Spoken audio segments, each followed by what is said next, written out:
नमस्कार मंडळी, मी आज पुरणपोळी, आमरस आणि पुरणपोळीची आमटी करते आहे.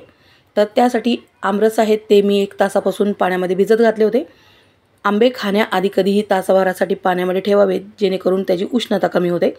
आता बराच वेळ झाला मी पाणी म्हणजे बाकीची कामं करेपर्यंत पाण्यामध्ये भिजत घातले होते आंबे. आणि जर का आपण आंबे जे आहेत ना ते पिळून जर घेतले असते ना तर काही आंबे खराब होते, तर ते कळलं नसतं. मग त्यापेक्षा ना मला हेच परवडतं, पटकन बनतात असे आंबे आहे ना. जास्त म्हणजे वेळ नाही लागत. आमरस करायचा म्हटलं तरीसुद्धा वेळ लागतो, पण असा आमरस जर केलात ना तर तुम्हाला अजिबात वेळ नाही लागणार बघा. म्हणजे असं कट करायचं आणि एक असा धारदार चमचे तर आपल्याकडे असतात छोटे छोटे, तर त्या चमच्याने हा सगळा गर आहे ना तो पूर्ण व्यवस्थित काढून घ्यायचा. आणि फक्त एकदाच ते जेवढ्या साली उरतील ना, गर काढलेल्या साली उरल्या तर त्या एका टोपामध्ये टाकून त्याच्यात तांब्याभर पाणी टाकलं समजा किंवा ग्लासभर पाणी टाका आणि ते थोडेसे मॅश केले आणि त्याचा जो रस आहे तो फक्त काढून मी याच्यामध्ये टाकणार आहे. पण एकदाच काढायची गरज लागते, कारण नंतर मग तसं पाणी निघणार नाही आहे, सगळा रस व्यवस्थित निघेल सालीचा. तर बघा हे जी मी साल बघा पूर्ण व्यवस्थित काढून घेतली. आता याचा गर आणखीन नाही निघणार आणि पटकन रस बनतो, जास्त वेळ लागत नाही. पण जर का आपण आंबे पिळून जर रस करायला घेतला ना तर त्याला जरा वेळ लागतो, बराच वेळ लागतो आणि खूप पाणी पण चेंज करावं लागतं. या पाण्यातून त्या पाण्यात, त्या पाण्यातून या पाण्यात, तर असा सगळा पसारा होत नाही. आता यासाठी मी पाऊण वाटी साखर घेतली होती आणि आंबे भरपूर गोड होते, त्याच्यामुळे मला एवढी जास्त साखर लागली नाही. आणि 5-6 वेलच्या आहेत ना त्या मी कुटून टाकल्या आहेत याच्यामध्ये, पण मुलांना जास्त आवडत नाही वेलची टाकलेली, मग मी तरीसुद्धा टाकली. आणि आता मी हा जो आमरस आहे तो फ्रीजमध्ये ठेवून दिला आहे. आता आमटी करण्यासाठी मी कांदे घेतलेत, तर एकच कांदा घेतला आहे त्याचा मसाला तयार करण्यासाठी. आज मी हा मसाला भाजणार नाही आहे, फक्त एक कांदा घेतला आहे आणि अर्धी वाटी सुकं खोबरं घेतलं होतं ना, पण सुकं खोबरं मी त्याचे तुकडे करून घेतलेत आणि ते मिक्सरमधून बारीक वाटून घेतले. नाही तर काय होतं माहिती आहे, आपण जर कांदा वगैरे सगळ्याबरोबर खोबरं कापून जर टाकलं ना आणि किंवा आलंसुद्धा तर ना त्याचे अख्खे तुकडे राहतात, तर त्यापेक्षा बारीक बारीक तुकडे केलेले बरे ना. म्हणून बघा असं मी खोबरं बारीक करून घेतलं आहे. नंतर त्याच्यामध्ये एक कांदा टाकला आहे, आलं टाकलं, लसूण टाकलेलं आहे बघा. आल्याचेसुद्धा मी बारीक बारीक तुकडे केलेत. नाहीतर मग ते मध्ये मध्ये तुकडे ना कधी कधी मोठे तुकडे राहतात. आणि फक्त शंकेश्वरी ची मिरची आहे ना ती थोडीशी 2 टाकले, एक टॅमॅटो, कोथिंबीर आणि पुदिना घरात होता म्हणून टाकला आहे, त्याची बारीक पेस्ट करून घेतली. आणि आता मी फोडणीला करायला घेतलेलं आहे आमटी. तर त्यासाठी मी तेल तापल्यानंतर जरा आमटीला तेल जास्त लागतं ना, म्हणून आमटीला तेल जास्त टाकलं आहे. राई, कढीपत्ता आणि लसणाची फोडणी. मी लसणाची फोडणी देते, तुम्ही कशाची फोडणी देता मला नक्की कमेंट करून सांगा, कारण की मला माहीत नाही आहे की आणखी कशाची फोडणी असते. आणि त्याच्यामध्ये हा घरगुती तिखट टाकलेला आहे. बऱ्याच मुलींना माहीत नाही आहे घरगुती तिखट म्हणजे काय. घरगुती तिखट म्हणजे आपण जो आपला साठवणीचा मसाला असतो ना तो, म्हणजे मिरच्या, धणे, जिरे जे काही असतात गरम मसाले त्याच्यासोबत ज्या मिरच्या वाटल्या जातात तो. तर आता वाटलेला मसाला आहे तो टाकलेला आहे आणि तो छान आता तो उडतो आहे ना, म्हणून मी त्याच्यावर झाकण ठेवलं होतं. आणि हा मसाला माझा भाजलेला वगैरे नाही आहे, कांदा खोबरं काहीच भाजलं नाही. तर आता आपल्याला तेलामध्ये तो तळावा लागणार, त्याशिवाय ना त्याची टेस्ट येणार नाही. बघा 2 प्रकारे तुम्ही करू शकता. आता मीठ टाकल्यामुळे ना लवकर तेलसुद्धा सुटेल आणि आपला मसालासुद्धा लवकर भाजला जाईल. आणि हा जो मसाला आहे ना तो अंगावर खूप उडत राहतो आणि करपतो पण लवकर, म्हणून आहे ना त्याच्यात थोडंसं पाणी टाकून तो सतत ना असं भाजत राहा. आता याच्यामध्ये मी टाकलेलं आहे हिंग, कारण फोडणीत टाकायचा राहिला होता म्हणून. आणि आता मी ही माझी आमटी जी आहे याच्यासाठी माझ्याकडे चण्याची डाळसुद्धा नव्हती. म्हणजे आपलं जे पुरणाचं जे पाणी असतं त्याचीच आपण आमटी करतो की नाही, तर ते पाणी पण माझ्याकडे नव्हतं आणि त्याची डाळसुद्धा नव्हती, कारण मी नंतर पुढे सांगते. मग मी डाळ उकळली, त्याच्याच पाण्याने ते ही आमटी करते. म्हणजे डाळ उकळली वेगळी वाटीभर आणि तीच वाटी मी वाटली म्हणजे कुकरमधून काढून. आणि आता बघा ही डाळ आहे ती मी मिक्सरमधून वाटून त्याच्याच पाण्याने ही आमटी केलेली आहे. पण तीसुद्धा खूप छान झाली होती, खूप छान. म्हणजे कधी तुम्हाला पुरणपोळी नसेल करायची पण ही आमटी करायची असेल तर अशी आमटी नक्की करा, खूप छान होते. आपल्या पुरणपोळींची आमटी असते ना तशीच बनते सेम, काही फरक पडत नाही. आणि जेवढी तुम्हाला थिक पाहिजे तेवढी तुम्ही करा. आणि आमच्या घरात जरा जास्त लागते आमटी, कारण माझा भाऊ पण असतो ना म्हणून. मग आता जितकं पाहिजे तितकं मी भरपूर असं पाणी टाकलं आहे आणि कसुरी मेथी टाकली आहे थोडीशी वरून आणि भरपूर छान अशी उकळी आणून दिली, झाली माझी आमटी. आता आमटी बाजूला करून घेते आणि आता करायला घेते पुरणपोळी. आता तुम्हाला मी पुरण करताना नाही दाखवलं, कारण की ना मी 5-6 दिवसांपूर्वी प्रथमेशचा एक मित्र आहे, तो आपला नॉन मराठी आहे, तर त्याने कधी पुरणपोळी कधीच खाल्लेली नाही आणि त्याला खूप आवडते. त्याला असं बघायचं होतं की पुरणपोळी कशी असते. तर प्रथमेश मला म्हटला, आई तो गावाला जाणार आहे, तो प्लीज दे ना बनवून. म्हणून मी त्याच्यासाठी या पुरणपोळ्या केल्या होत्या. तर त्यातलं पुरण ठेवलं होतं मी. आणि मी कधीच पुरणपोळी बनवताना ना थोडंसं वगैरे बनवत नाही, कारण माझ्या मुलांना 5-6 दिवस डेली मला ते बनवून द्यावं लागतं. त्यांना चहाबरोबर खूप आवडतात पोळ्या. मग 5-6 दिवस तो त्याचाच नाश्ता करतात. मग मी त्यासाठी जास्त करून ठेवल्या होत्या. पण मध्ये बरेचसे काय कार्यक्रम झाले, त्याच्यामुळे या पुरणपोळ्या करायच्या राहून गेलेल्या.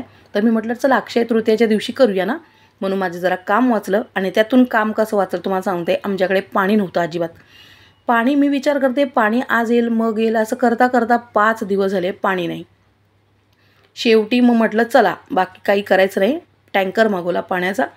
आणि त्या अक्षय तृतीयेच्या दिवशीच मला असा प्रॉब्लेम होता की मी कुरड्या करायच्या होत्या. त्या 7-8 दिवसापासून मी त्याची तयारी माझी चालू होती. चीक काढणं वगैरे खूप सुंदर झालेले आहेत कुरड्या. तर ते सुद्धा तुम्हाला दाखवते मी.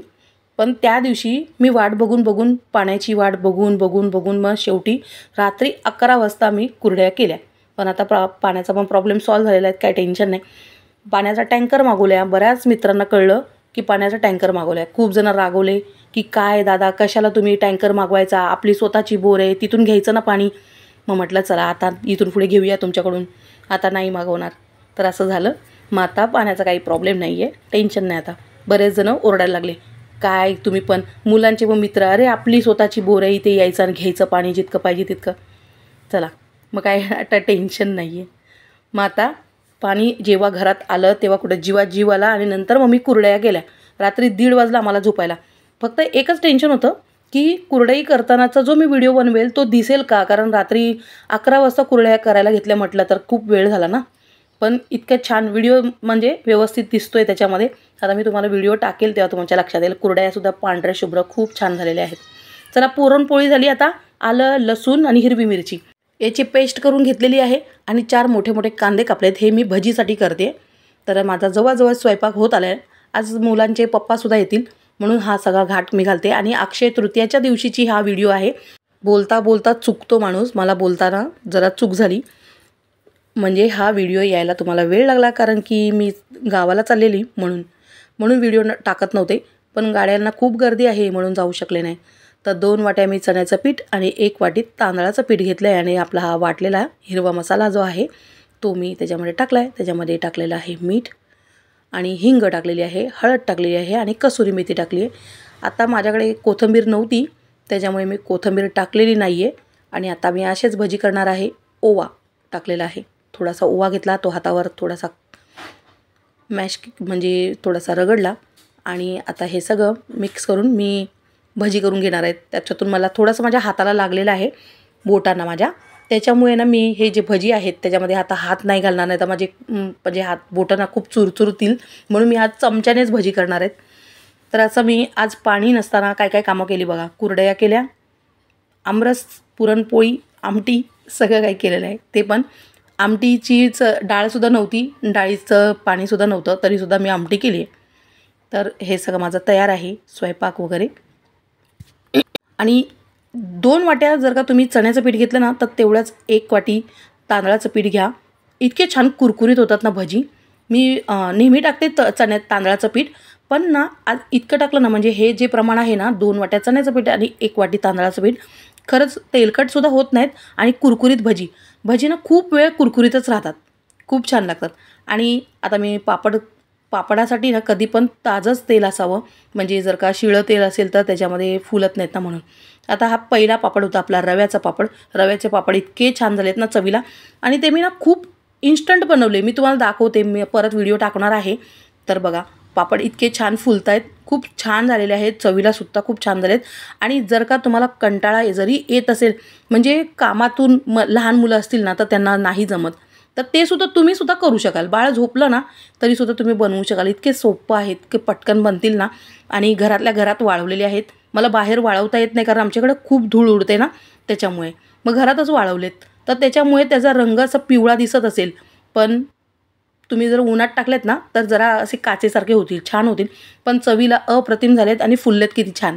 ते सुद्धा मी तुम्हाला दाखवेन आता. इन्स्टंट बनवलेत मी रव्याचे पापड.